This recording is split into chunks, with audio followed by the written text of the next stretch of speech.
रंगापुर गांव में चंद्रिका और हरिता नाम के दो बहनें रहते थे। उनका बहुत गरीब परिवार था।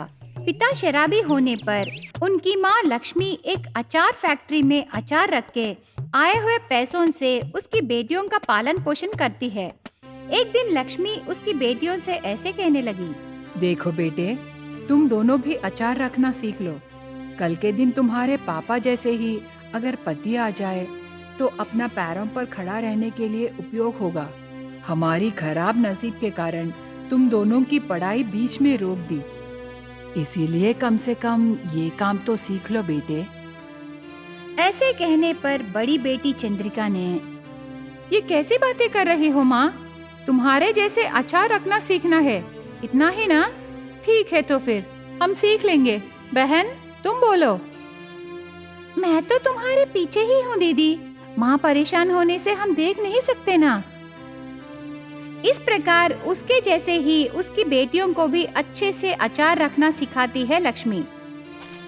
एक दिन बेटियां घर में गैरहाजिरी के समय पिता नशा पीकर आके लक्ष्मी को बहुत मारकर नशा पीने के लिए पैसे ले जाते समय बाहर से आ रहे चंद्रिका और हरिता के सामने आता है, पर नशे में रहने पर उन्हें नहीं देखता और ऐसे ही चला जाता है। चंद्रिका और हरिता घर के अंदर जाने के बाद उसकी माँ के माथे से खून बहता हुआ देखकर, माँ, क्या हुआ माँ? उठो ना माँ, उठो ना, ये खून क्या है माँ? ऐसे कितना बुलाने पर भी माँ नहीं उठती। नशे में उनके पिता मारने पर लक्ष्मी मर जाती है। उसके बाद पिता रहने पर भी कोई लाभ नहीं है और चंद्रिका और हरिता अनाथ हो जाते हैं। उनकी माँ मर जाने के बाद उनकी गरीबी और बढ़ जाती है और जीना मुश्किल हो जाता है। करने के लिए काम एक दिन मिलता है और एक दिन नहीं मिलता। ऐसे समय में उस गांव में नए नए रखे एक अचार के फैक्ट्री में काम के लिए गए बहनों को नौकरी मिलती है। अचार रखना उनकी माँ सिखाने पर उनके दिन कटने लगे। ऐसे रहते हुए एक दिन पिता थोड़े व्यक्तियों को घर लाकर उसकी बेटियों को दिखाकर उनसे ऐसे कहने लगा।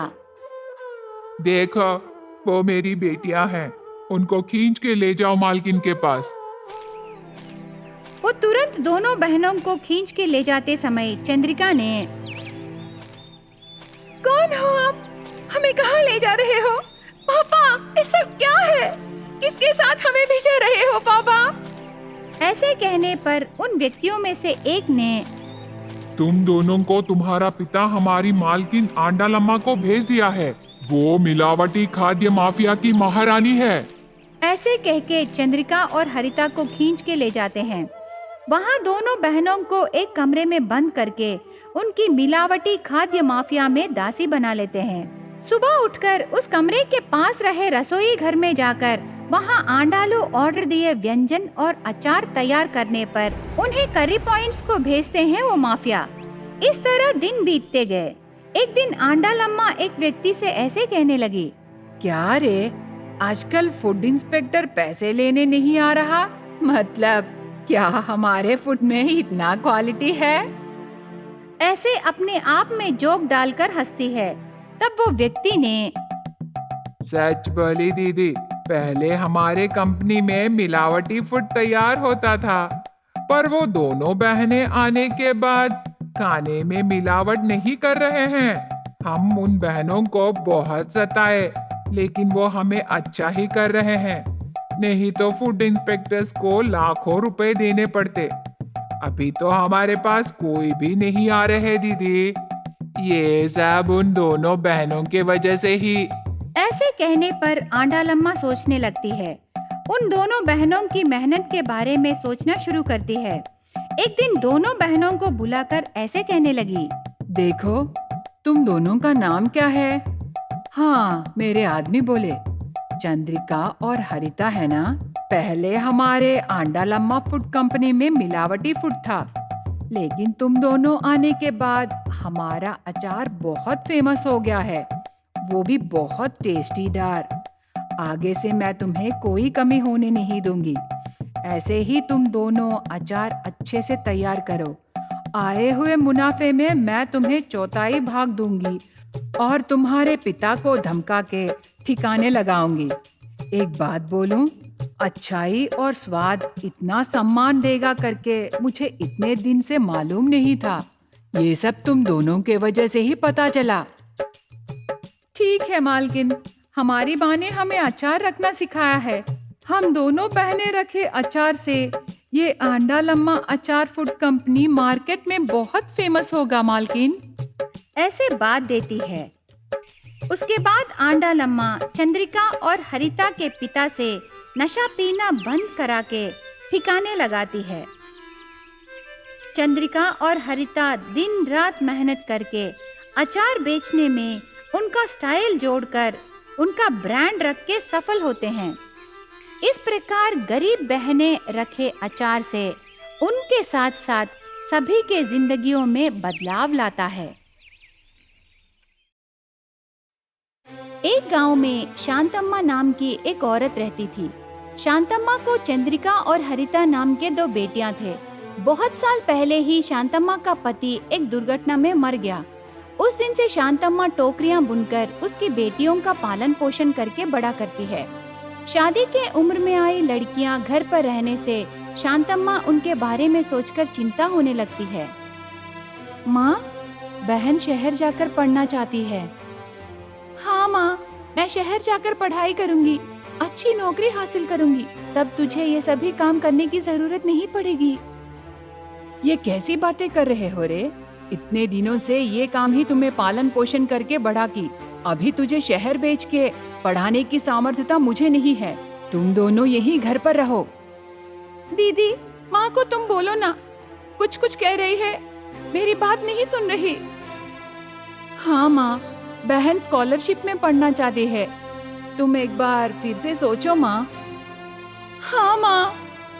अब बस करो, मेरी बात बिल्कुल नहीं सुन रहे हो।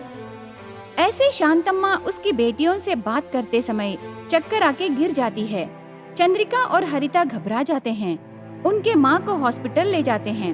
डॉक्टर शांतम्मा की परीक्षा करता है।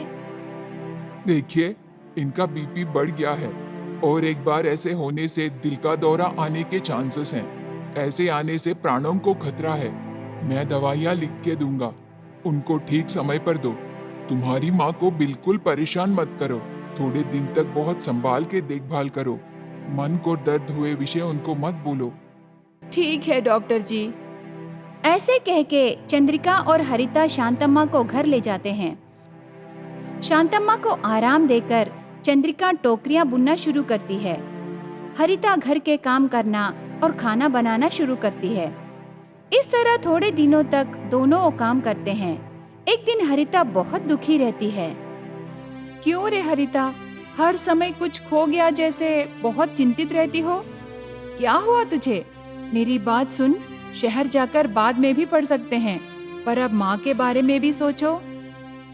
मैं पागल हो रही हूँ दीदी, माँ के लिए मेरी सारी आशाओं को मिटा ली। शहर जाकर अच्छे से पढ़ के अच्छी नौकरी हासिल करके उसके बाद माँ और तुझे अच्छे से देखभाल करने को सोची। सब होगा रे, तुम जो चाहती हो पूरा होगा, घबरा मत, थोड़े दिन हिम्मत रख। ठीक है दीदी, आज हमें टोकरियां बुनने जाना है, थोड़ा जल्दी निकलो। हाँ दीदी। इस तरह चंद्रिका और हरिता बातें करके टोकरियां लेकर बेचने जाते हैं। उस दिन बहुत मेहनत से टोकरियां बेचते हैं। बीच रास्ते में वो दोनों एक मंदिर के पास रुकते हैं। टिफिन बॉक्स खोलकर खाने बैठते हैं। इतने में वहाँ एक भिखारी आता है। जाओ ना बाबू, जाओ। हरिता, ठहरना, ऐसे मत कहो। माँ, खाने को कुछ है तो दीजिए, दया कीजिए। अभी तो कुछ भी नहीं है, दया करने की जरूरत नहीं है। अरे हरिता, थोड़ी देर चुप रहना, हम उसे थोड़ा खाना रखेंगे रे। ऐसे चंद्रिका कहने पर थोड़ा खाना उस भिखारी को देती है। वो भिखारी पेट भर खाने के बाद वहाँ से चला जाता है। देखो हरिता, तेरे गुस्से को सबके ऊपर मत दिखा, मेरी बात समझ में आ रहा है ना? ठीक है दीदी, मेरा दर्द तुझे पता है ना? मुझे सब पता है रे, पर हम क्या कर सकते हैं? हमारे पास पैसे रहते तो आज हमें मेहनत करने की जरूरत नहीं पड़ती। ठीक बोली दीदी, हमारे पास पैसे रहते तो माँ हमें ये काम करने नहीं देती, हमें अच्छे से पढ़ाती, तब हम आराम से पढ़ के नौकरी करते। फिर से तुम वही सोच रही हो? अब बस करना रे, चलो हमें देर हो रही है, जल्दी घर जाना है। ऐसे बातें करके चंद्रिका और हरिता बचे टोकरियां लेकर घर जाने लगते हैं। घर में टोकरियां रख के अपने अपने काम देखते हैं। उस समय टोकरियों में से एक चमक आने लगती है। दोनों बहनें उन टोकरियों के पास जाकर देखते हैं। टोकरियों को देखकर आश्चर्य हो जाते हैं। वहाँ टोकरी भर हीरे रहते हैं। वो हीरे चमक रहे थे।